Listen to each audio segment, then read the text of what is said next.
Jilli hooggantoota biiroo dhimma dubartoota daa'immanii fi hawaasummaa bulchiinsa Dirreedawaa gita isaanii magaalaa Adaamaarraa muuxannoo qooddatan. Jilli kun wayitaa Adaamaa gahanitti miseensa caffee Oromiyaa adde Aminaa Inkush, Afyaa'ii mana marii magaalaa Adaamaa adde Immabeet Jibbaa akkasumas itti gaafatamtuu waajjira dhimma dubartootaa fi daa'immanii magaalaa Adaamaa adde Ra'iisaa Junaydiitiin simatamaniiru. Hojmaata waajjira keessaa giddugala tajaajila iddoo tokko kolleejjii fayyaa hospitaala magaalaa Adaamaa akkasumas hojiilee fayyadamummaa hawaas dinagdee dubartootaa mirkaneessuuf raawwataman daawwachiisuun keessummootaaf ibsa laanneerraa jedhan itti gaafatamtuu waajjira dhimma dubartootaa fi daa'immanii magaalaa Adaamaa adde Ra'iisaa Junaydii. Keessattuu immoo dubartoonni hirmaannaan isaanii dinagdee keessatti akka hirmaatan maaliif harka qalleeyyummaan irra caalaa qaaleensa jireenyaatti hawaasa maraa caalaa kan miidhamte dubartoota waan ta'eef dubartoonni kana keessatti akka fayyadamu isaan kan mirkamu gahee dhiicaa taphanneerra.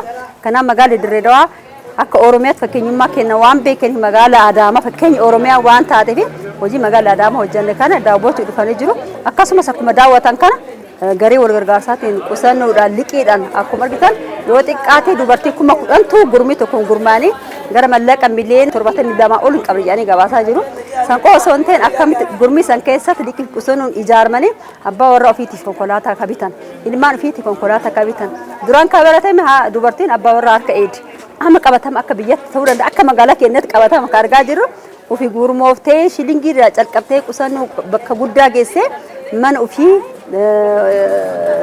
iddoo daldala addaa banattee abbaa warraan maree ofii ibsataa jira jechaadha makiinaa akka sadarkaa bituutti jechaadha. Gama biraatiin muuxannoo dubartoota aangeessuu magaalattiin qabdu aanota Odaa fi Barreechaa guutumaan guututti dubartootaan hoogganamaniin bu'aalee dhufan irratti muuxannoon qooddamuu eeran. Magaalli Adaamaa keenya hojii hunda yoo milkoofnu keessattuu aanota lamarratti akkuma muuxannoof magaalli Dirreedawaa nu arguuf nu daawwachuu dhufe kana aanaa lamarratti guutumaan guututti hoggansa dubartootaatiin kan guutame ta'uu isaati. Yoo kana jennu aanaa lama qofa osoo hin ta'in aanota qabnu 19 keessaas qindeessituu keessatti seektoroota adda addaa gaggeessummaadhaan dubartoonni kenna gaggeessaa kan jiran ta'uu isaati jechaadha.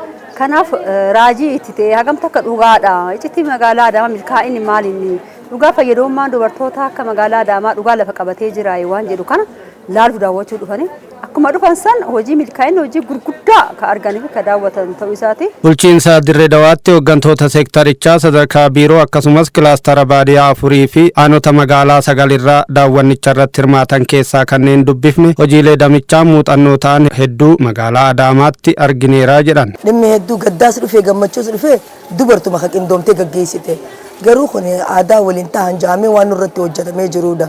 San nuti aadaa san boodatti hambisuudhaaf kunuunsa aanaa Odaatitti argu jirra. Hoogganaa jiru 16 tokko qofa dhiirti. Sanuu yeroo gabaabaadhaan nutti makame kunillee yeroo gabaabaa fi malee dubartii cimtuu gisee harkanne bakka buusanii jechuun jiranii qindoominaan koroo gaggeessituun shananiis isaanis karoora isaaniitis hojii isaaniitis wal kabajuu jaalalaan tokkummaan akka dalagan isaanuuf nu ragaadaa jechuudha. Baay'ee kan dinqisiifadhu paarlamaa daa'immaniitii irratti qindoominaan ijoolleen achirra jirtu Afyaa'iin itti aantuun barreessaan karoora qaban hoggaalamatti waggaatti gulama gaggeeffatanii mana murtii isaanii hooggantuun Afyaa'iitis dubartiidha. Baay'inni isaaniitis 15 ta'u 7 dubartiidha jechuudha. Baay'ee nutti tolee jira. Muuxannoo argame qindeessinee haala qabatama keenyaan hojiitti hiikuuf ni hojjanna jechuunis dubbatan. Adaamaa keessatti har'aan tana Autism Center daawwannee jirna. Paarlaamaa daa'immanii daawwannee jirna. Kanas gaa nuti cimsinee karaa hojiitti bu'uuf bulchiinsa keenya wajjin dhimma dubartoota Dirreedawaa itti gaafatamtu Dirreedawaatti wajjin taanee hojiilee asitti arkinee karaa Dirreedawaa gabbuusnee nutis itti dalaynee inshaallah dalagaan jijjiirnee akka mul'annu abdiin qaba. Sani achi ispeeshaalii hedduu wanta nuti araddaa lamatti ispeeshaalii dhalaa qofa dubartoota qofa akka Dirreedawaa dhalaalee jenna.